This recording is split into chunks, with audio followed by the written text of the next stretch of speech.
সরকারের উপদেষ্টা জনাব মাহফুজ আলমের একটা ফেসবুক স্ট্যাটাস নিয়ে রীতিমতো তোলপাড় চলছে ফেসবুকে। আমি এখনো কোনো ন্যাশনাল মিডিয়াতে বা মেইনস্ট্রিম মিডিয়াতে আলোচনা দেখিনি, তবে আমরা নিশ্চিত থাকতে পারি এটা নিয়ে ভারতের মিডিয়া খুব অল্প সময়ের মধ্যেই তীব্রভাবে হামলে পড়বে। বলতে গেলে এই ধরনের একটা অস্ত্র সম্ভবত তুলেই দেওয়া হয়েছে। যারা মাহফুজ ঠিক কি ক্যাপাসিটিতে এখন আছেন আমরা জানি না। উনি প্রধান উপদেষ্টার বিশেষ সহকারী ছিলেন এবং ধারণা করা হতো যে উনি তার মূলত রাজনৈতিক উপদেষ্টার মতো কাজ করতেন। এখন তিনি উপদেষ্টা, তাকে যেহেতু কোনো ক্যাবিনেট দেওয়া হয়নি এখনো, আমরা ধরে নিতে পারি তিনি একই জায়গায় আছেন এবং একই দায়িত্বে আছেন, কিন্তু আরো বেশি সক্ষমতা নিয়ে। উপদেষ্টা মানে মন্ত্রীর পদমর্যাদা। তিনি যে স্ট্যাটাসটা দিয়েছেন বিজয় দিবস উপলক্ষে, মানে নানা রকম বিতর্ক উস্কে দেওয়ার মতো ব্যাপার। কি কি বিতর্ক আসতে পারে, কি কি বিতর্ক আমরা করছি, এটার পটেনশিয়াল ইম্প্যাক্ট কি হতে পারে, এই আলোচনাগুলো একটু করতে চাই। উনি কি বলেছেন বা লিখেছেন সেই স্ট্যাটাসে, আমি একটু পুরোটা পড়ি, এটি একটু রেকর্ড থাকা দরকার আছে। হেডলাইন হচ্ছে, বিজয় এসেছে তবে সামগ্রিক নয়, মুক্তি এখনো বহু দূরে। হিমালয় থেকে বঙ্গোপসাগর পর্যন্ত এই অঞ্চলের সভ্যতা সংস্কৃতির যে গড়ন, তা আদতে উত্তর ভারতের চাইতে আলাদা। মুসলিম হিন্দু নির্বিশেষে সে সভ্যতা ও সংস্কৃতির পূর্ণ বিকাশ ও হিমালয় থেকে বঙ্গোপসাগর পর্যন্ত জনপদ পুনরুদ্ধার ব্যতীত পোকায় খাওয়া পূর্ব পাকিস্তান হয়ে বাংলাদেশ দিয়ে আমরা মুক্তিকে ছুঁতে পারবো না। মানুষের মুক্তির প্রশ্নের সাথে সভ্যতা ও সংস্কৃতির মুক্তির প্রশ্ন সম্পর্কিত। ভারত একটা ঘেরাও এবং গেটো কর্মসূচি নিয়েছে। 47-এ হিন্দু মৌলবাদী ও কুলিনদের অখণ্ড বাংলা বিরোধিতা থেকে এ পোকায় খাওয়া খণ্ড বাংলাদেশের জন্ম। ওই দেশকে রাষ্ট্র হিসেবে পত্তন করতে হয়েছে পাকিস্তানি হায়নাদের বিরুদ্ধে একটি জনযুদ্ধের মাধ্যমে। আবার এই রাষ্ট্রের জন্মদাগ তথা ভারত নির্ভরতা, ভারতের আধিপত্য মুক্ত রাখতে 75 আমরা খেয়াল করি আর 24 ঘটাতে হয়েছে। দুই ঘটনার ব্যবধান 50 বছর, কিন্তু আদতে কিছুই পরিবর্তন হয়নি। আমরা ভূগোল বন্দোবস্তে আটকা পড়ে গিয়েছি। তাই আমরা বলছি নতুন ভূগোল বন্দোবস্ত লাগবে। একটা খণ্ডিত ভূমি, একটা জন্মদাগ নেয়া রাষ্ট্র দিয়ে হয় না। সাংস্কৃতিক হেজিমনি লাগে, নইলে 71 আর 24-এর বয়ান ও স্লোগান কেবল মিছে চিৎকার হয়ে পড়ে রইবে।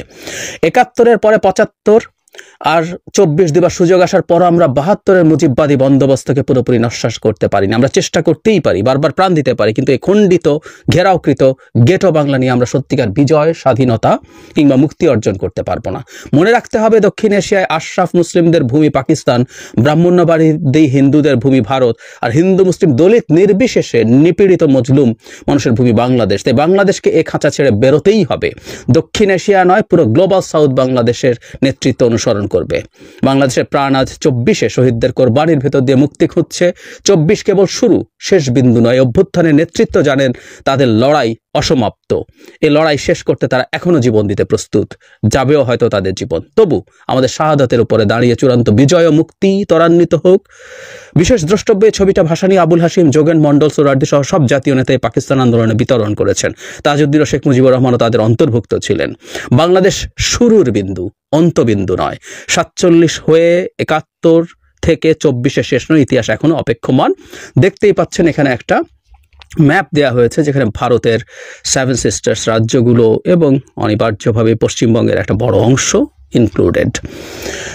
এখন যে ডিবেট বা আলাপ হচ্ছে সেটা হচ্ছে এই, খুব স্পষ্ট, উনি কোনো রাগঢাক করেননি, উনি খুব স্পষ্টভাবেই লিখে দিয়েছেন যে ভারতের আধিপত্য থেকে, মানে উত্তর ভারতের যে ভূমি, রাদার এই অঞ্চলটা আলাদা এবং এটা অসম্পূর্ণ খণ্ডিত একটা জায়গা, এটা পূর্ণাঙ্গ করতে হবে। কথার মধ্যে কোনো রাগঢাক নেই যে বাংলাদেশের যে ভূমি এবং ভূগোলকেও পরিবর্তন করতে হবে, বন্দোবস্ত লাগবে।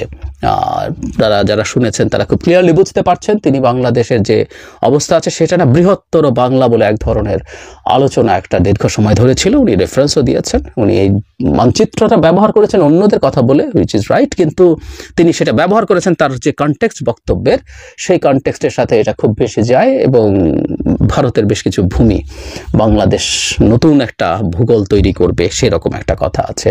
75-এর কথা উল্লেখ করছেন মুক্তির, আমাদের এই 24-এর সাথে ভারতীয় আধিপত্যবাদ রোধ করার ক্ষেত্রে। সো অনেকগুলো বিতর্ক উস্কে দেওয়ার মতো বিষয় আছে।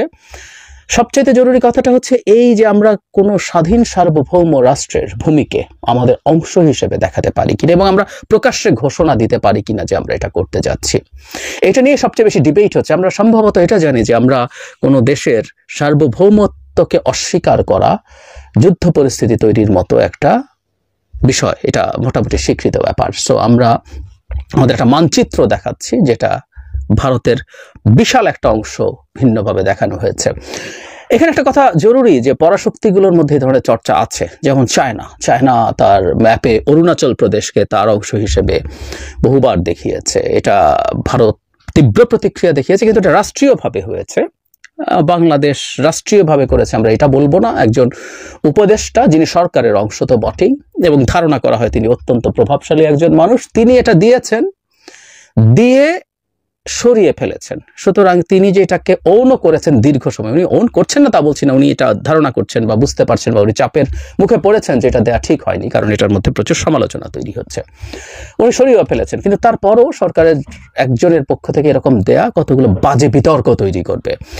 আমরা খেয়াল করেছি অনেকেই যে যারা মাহফুজ সম্পর্কে খুব বাজে একটা প্রচারণা ভারতে আছে, সেটা হলো তিনি হিজবুত তাহরিরের সদস্য। আমি ভিনা সিকরিকে রিপিটেডলি এই কথা এবারকার এই ইসকন ইস্যুতে, চিন্ময় ইস্যুতে যখন প্রচুর আলোচনা হচ্ছে, আমি একদম ক্লিয়ারলি দেখেছি যে ডক্টর ইউনূসের সরকার স্রেফ ফান্ডামেন্টালিস্টদেরকে দিয়ে তৈরি, এর মধ্যে একটা গুরুত্বপূর্ণ উদাহরণ হিসেবে যারা মাহফুজকে বলা হচ্ছে।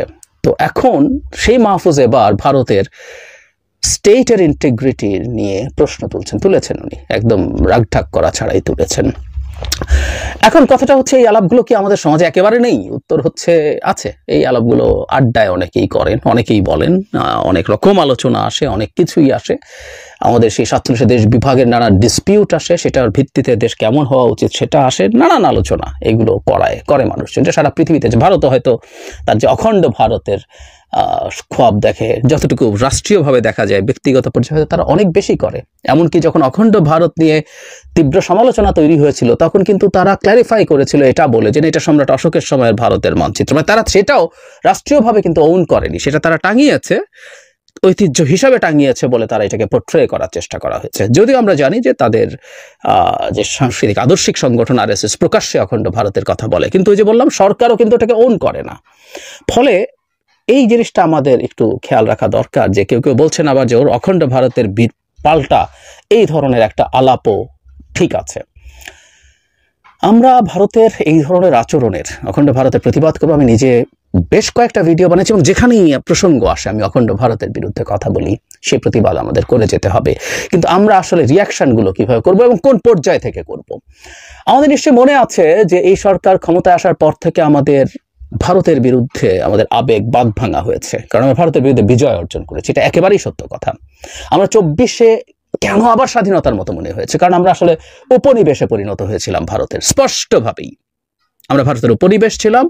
শুধু ভারতের না, একটু যোগ করে রাখা ভালো, আমাদের দেশের যারা আওয়ামী লুটেরা তাদেরও উপনিবেশ ছিল, কারণ এই রাষ্ট্রে সে বসবাস করতে চায় না, সে এখানকার সম্পদ নিয়ে কলোনাইজারদের মতো এগুলো সব অন্য দেশে নিয়ে চলে গেছে।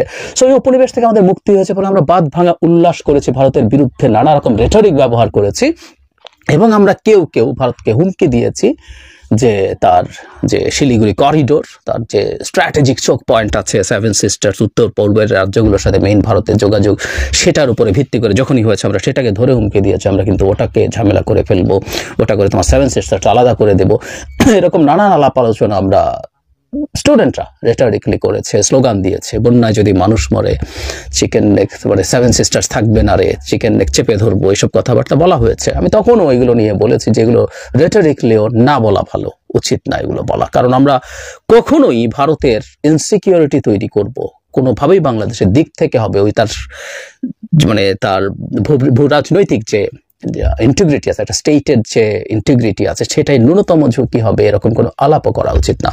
কিন্তু এটা হয়েছে, কিন্তু সেটা এক জায়গা যে ছাত্ররা, ইয়াং ছাত্ররা করছে, আর রাষ্ট্রের গুরুত্বপূর্ণ জায়গায় বসে আলোচনা করছে। আমরা আবারও ভারতকে একটা বাজে ধরনের অস্ত্র তুলে দিলাম এবং এই ম্যাচুরিটিগুলো, মানে আমরা অনেকবার বলেছি আসলে বাংলাদেশ চালানো ইজ নট ইজি, এবং এই পপুলিস্ট অ্যাটিটিউডটাও খুব বাজে হয়েছে। পপুলিস্ট অ্যাটিটিউড এই ভদ্রলোকের মধ্যে বিভিন্ন সময় আমরা দেখেছি এবং উনি অনেক সময় এমন সব মন্তব্য চেয়ারে বসে করেছেন। আমি আগে ওনার একটা স্ট্যাটাস নিয়ে কথা বলেছিলাম যেখানে তিনি যারা পুরনো এবং যারা নতুন তাদের মধ্যে রক্তাক্ত সংঘাতের হুমকি দিচ্ছিলেন বসে। উনি একটা অবস্থান কিন্তু নিয়ে সেই কাজটা করেছেন, একটা উপদেষ্টা সেটা করতে পারেন কিনা সেই আলাপও তখন আমরা করেছি। কিন্তু উনি কাজগুলো ক্রমাগত করছেন, মানে ওনার মধ্যে মানে পপুলিজম ইজ নট ব্যাড, কিন্তু এটা একটা মানে পলিটিক্যাল গভর্নমেন্ট না, এই সরকার একটা ইন্টারিম গভর্নমেন্ট, এবং সেই সরকারটা এমনিতেই নানামুখী চাপের মধ্যে পড়েছে, বিশেষ করে ভারতের দিক থেকে। সেখানে বসে তিনি এইরকম একটা কাজ করলেন, এটা অত্যন্ত অবিবেচনাপ্রসূত কাজ হয়েছে, অত্যন্ত অবিবেচনাপ্রসূত কাজ হয়েছে। সরকার এই ভদ্রলোকের ব্যাপারে আমার মনে হয় একটু বিবেচনা করা দরকার, তিনি যেন এই ধরনের পরিস্থিতি সৃষ্টি না করেন। নানা রকম সমালোচনা তো তাকে নিয়ে আসলে হয়েছেই। উনি সরকারের অংশ হয়ে উনি একটা সংস্কার কমিশনের সদস্য হয়েছিলেন, সংবিধান সংস্কার কমিশন, এরকম নানান ডিবেট কিন্তু গোড়া থেকেই তাকে নিয়ে এসছে, এবং নানান রকম কথাবার্তা তাকে নিয়ে প্রচলিত আছে, হোয়াট এভার ইট ইজ, যেগুলো হোক না কেন। এবং আমরা বলবো যে আমাদের প্রধান উপদেষ্টাও ওনাকে নিয়ে প্রথম তার দিক থেকে একটা মেজর ভুল হয়েছিল, তাকে brain behind the meticulously plan movement বলেছিলেন। এগুলো সবই ভুল ছিল, এবং আমি জানি না এখনো তার মধ্যে সেই অ্যাটিটিউড রয়ে গেছে কিনা যে উনি মনে করেন ই ক্যান সে এনিথিং। খুব ভুল হচ্ছে। আমি ভারতের সাথে বাংলাদেশের উত্তেজনা রাষ্ট্রীয় বা সরকার পর্যায়ে ডিএসকালেট করা দরকার। এটা হয় এখন আমাদের এই আলাপগুলো এত নাই যদি করি, সেটা হচ্ছে পলিটিক্যালি কেউ এই রেটরিকগুলো মাঠে রাখানোর চেষ্টা বা মাঠে রাখতে চাইতে পারেন, সেটা কোথায় কিভাবে কোন জায়গা থেকে বলা হবে সেই আলাপগুলো হতে পারে, সেই আলাপগুলো হোক।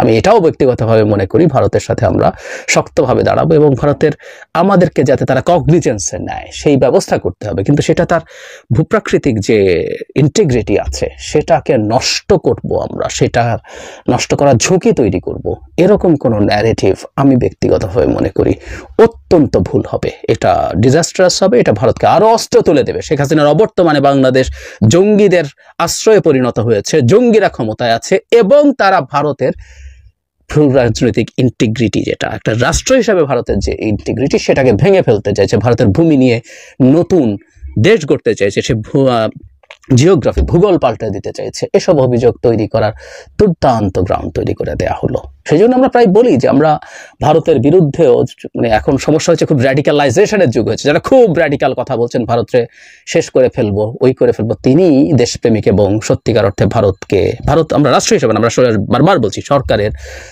বিরোধিতা করবেন।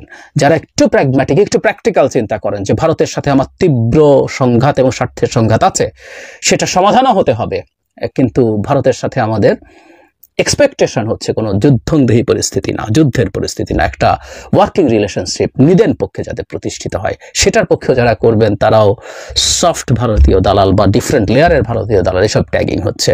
এটাও একটা খুব ভয়ঙ্কর লক্ষণ। আমাদের আসলে সেন্সিবল আচরণ করা উচিত from all the parts. Bharat নিয়ে বাংলাদেশের মাটিতে নিশ্চিতভাবেই যৌক্তিক কারণে রিপিট ক্ষোভ আছে, ঘৃণাও আছে, ভারত ঘৃণা তৈরি করেছে তার নিজের কাজে, কিন্তু সেটাকে উস্কে দিয়ে কতটুকু পপুলিস্ট আমি হব, বা পপুলিজম করতে করতে আমি ডেমাগগেরি করি কিনা। পপুলিস্টও এক শব্দের, আর ডেমাগগেরিও আরেক ব্যাপার। যারা মাহফুজ ডেমাগগের মতো আচরণ করেছেন, এটা পপুলিস্ট আচরণ, এটা সীমা পার হয়ে অনেক দূর চলে গেছেন। সো আমাদের এই জায়গায় একটা পরিস্থিতি ঠিক করা দরকার। এইটাই আমরা কতটুকু করব, কিভাবে করব, কোন জায়গা থেকে করব।